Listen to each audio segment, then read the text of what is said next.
In modern college basketball, as soon as the season's over, that means portal season begins. And for Texas Tech, that's the new reality. In today's video, we'll discuss 3 guards that the Red Raiders have been linked to in the current transfer portal, including one from the SEC, one that was a top 15 scorer in all of college basketball, and the other, well, he just happened to win his conference's Player of the Year. Hey, how's it going, everybody? It's RC Maxfield here for the Back to 12 podcast, and it's definitely weird shifting from focusing what's going on the hardwood because, damn it, I love this team, man. This 2024-2025 team for Texas Tech may go down as my favorite in my time of creating content around the Red Raiders or just being a Texas Tech fan dating back over a decade now. This team was just so much fun to watch, and it sucks the way the season ended, but there's no time for the weary. You've got to move into the portal, as the portal will take a brief hiatus for the Final Four weekend. It'll actually close on Thursday and then reopen the week after on Thursday of the Final Four. So you've got a couple of days here if you're Texas Tech to go out and potentially make an impact on some of the larger names or guys that you like in the portal, because things are going to be happening quickly, especially with rev sharing starting to kick off this summer. Not sure on the date quite yet. July 1st has been the date that's been speculated, but it could be a week or two behind there in terms of into July. But Texas Tech is in a great place to continue upon the success that Grant McCasland has built, the coaches prior to him have built, and really just this Red Raider Nation has helped build in terms of making Texas Tech one of the top 15 programs in the country. And some of the biggest names in the portal have taken notice. So let's just jump right into it. And if you don't know how these portal videos work here on the channel, I typically just list off my scouting report for you guys. It'll be down in the description as well. I'll leave my overall thoughts for the video, but they're 100% free. Would appreciate it if you like it and hit that subscribe button. All right, we're going to start with the SEC guard that I mentioned there at the top of the video, and it is Silas Deary Jr. He is 6'5", 195 from Raleigh, North Carolina. He is a guard at Georgia currently. 2 years of eligibility remaining. He averaged 13.4 points per game, 3.4 rebounds per game, and 3.1 assists per game as a sophomore for the Bulldogs, a team that made the NCAA Tournament as a 9 seed. Now, as a sophomore, he increased his three-point percentage by 7 points and shot 37.4% from 3 on nearly 5 attempts per game. He's a big physical guard that has a lot more bounce than I think a lot of people would suspect when you look at his physique. Okay, he is a bigger guard in that regard, but again, got some bounce. He can play on or off the ball. He had a 22.9% usage rate this past year in Athens and has a great first step. I think that is maybe the most underrated aspect of his game, is that when he gets that first step on you, good luck, defender, because then he can use his physicality to get to the rim. He's not afraid to pull up with the jump shot either. He's got a couple of tools in the toolbox, per se, when he gets that and creates leverage to do what he wants to off that first step. Now, he's also an excellent passer, a 19% assist rate, and he can see over smaller guards. Remember, I told you he's 6'5", so his passing ability to see over those smaller guards really plays impact with his physique there. Now, when it comes to shooting, he is an elite shooter off the catch and shoot, 92nd percentile nationally in this regard. He navigates off ball screens well and always seems to have his shoulders square to the basket and ready to shoot off of the pass and while running off of the screen.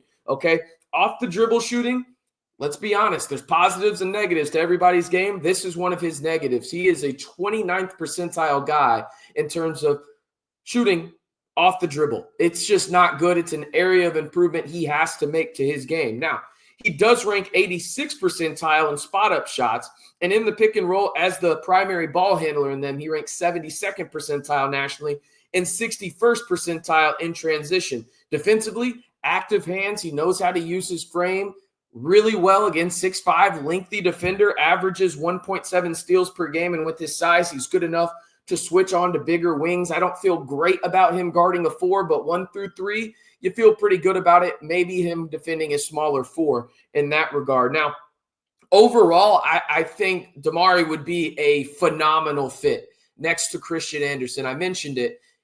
His best attributes are off the ball. I think Texas Tech going into next year is going to want Christian Anderson to have the ball in his hands and hey, here's the keys to the car, man, figure it out. We're going to put you in a great position to succeed and put players around you, but this is your team. Lead us to the promised land type deal with Christian Anderson. And he's built for it. And I think Demary is a guy that could fit next to Christian Anderson really, really well in terms of helping create shots not only for himself, but also CA.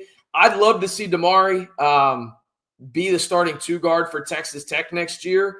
And I think Texas Tech is going to be firmly in the mix. That being said, I think there's going to be a ton of other schools involved here as well. And don't be surprised if some of those Carolina schools get involved as well. All right. I mentioned the top 15 scorer in all of college basketball. Let's discuss. Lamar Wilkerson, guard, Sam Houston State. He is 6'5", 205 from a small town in Arkansas, Ashdown. I don't know if anybody's ever heard of it. Not that big. Anyway, years remaining, 1. Notes. This is what I've got on him. Top 15 scorer in college basketball. As I mentioned, he's averaged 20.5 points per game last year for the Bearcats, which was actually 13th best in the country. He averaged 4 rebounds, even 2.1 assists, and shot 44.5% from three. You heard that correctly. 44.5% from three. He's a sniper. He was asked to do a ton for the Bearcats last season.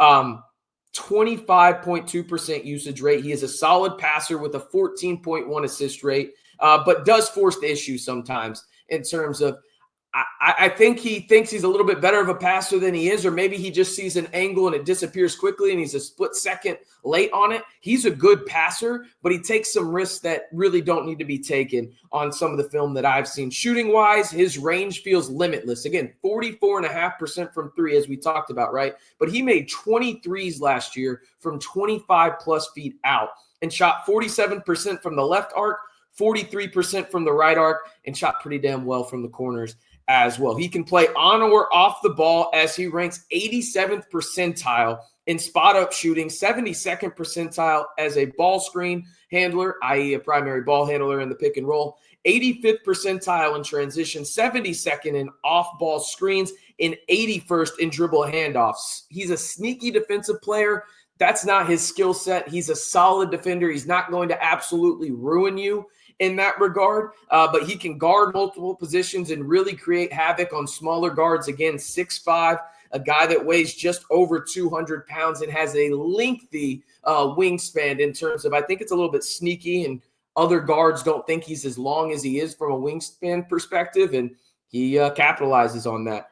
I really like the possibility of Wilkerson coming in and potentially filling that Chance McMillan type role from this season for the Red Raiders, because Wilkerson would be the starting two guard if he came in my opinion. He's a guy that has similar athleticism to Chance McMillan. I think Chance McMillan overall is a little bit more shifty. Wilkerson's a little bit more stiff. But that being said, they're both elite shooters. You can see that when watching the film. Obviously, Texas Tech fans know how great of a shooter Chance McMillan is. I think Wilkerson is very, very much in a similar vein to McMillan on that side of things. I think he'd be a perfect complement alongside a guard like Christian Anderson, where they both can play off the ball really well. They can also be the primary ball handler in certain situations and certain sets.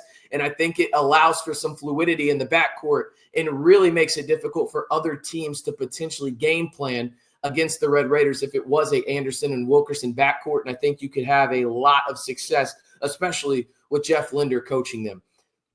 All right, the last one won his player of the year in terms of his conference, and it was in the Sun Belt. It's Tatton Conway from Troy. And when you look at him, he's 6'3", 186 from Burleson, Texas. And he's a guy, in my opinion, where you're going to look at some of the splits here in terms of how well he shot, and you're going to be thinking to yourself, RC, this doesn't sound like a Texas Tech two guard. Give me a second. He's got some really good positive traits, I promise. Again, as I mentioned, 6'3", 186 from Burleson, Texas, 1 year of eligibility remaining, looking to find a new home away from Louisiana, i.e. Troy. Now, he is the Sun Belt Player of the Year. He averaged 14.2 points per game, 4.6 rebounds per game, and 4.8 assists per game on 27.4% shooting from three. Let's just face it, that's a yuck throw up emoji. All right, we're just being honest, right? But he did average nearly 3 steals per game. He is a versatile guard that when you watch him play, you wonder to yourself, how does he not shoot better? Like, he's got a good shooting stroke from the outside. Like, is it perfect? No. Was it Steph Curry? No. But it looks like he should shoot better from 27.4% from three.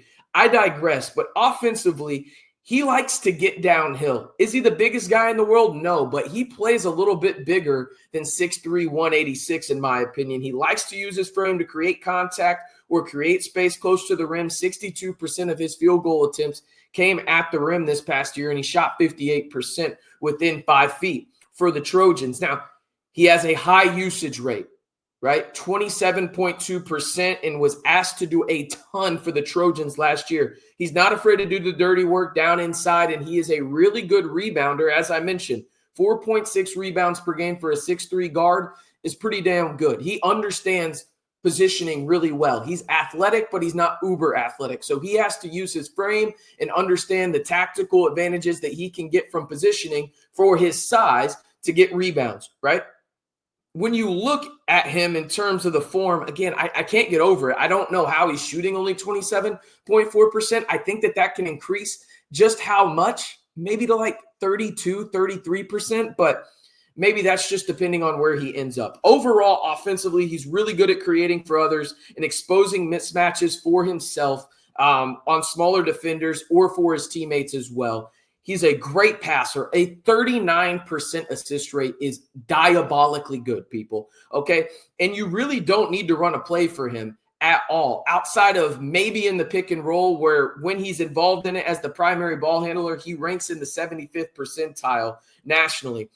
Overall, the things that stand out to me are this. He's a really good defender. You don't need to run a play for him. He can cut really well. And, oh, yeah, he can guard the best guard on any team in the country and give them fits. He's long. He's 6'3", probably has a wingspan around 6'5", and he picks guys up right at half court, okay? He wants the challenge there. He is a really good defender and has active hands and understands angles really well on or off the ball. He's going to take the best guard on the opposing teams any given night and give them an absolute whirlwind of fits, okay?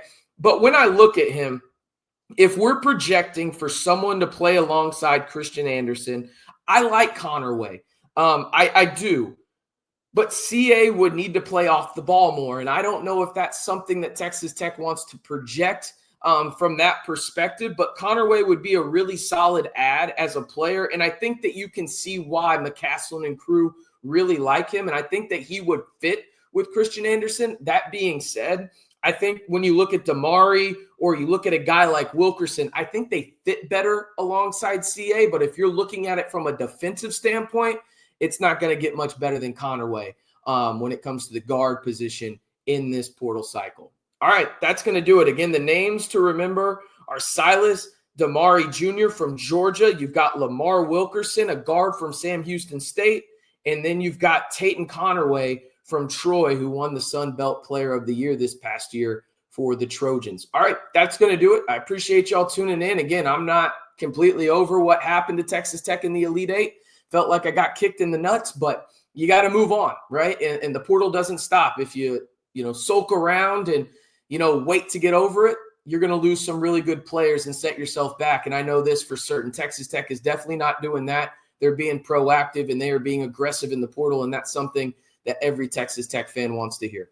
All right, I'm RC Maxfield reminding you, if you want 100% free content around your Red Raiders, whether it's on the hardwood or in the portal, this is the place for you. All you have to do is simply like the video, hit that subscribe button, and turn on that notification bell to stay in the know right here on the largest group of Texas Tech fans on YouTube in the Back to 12 podcast channel. And as always, stay safe in Reckham Tech.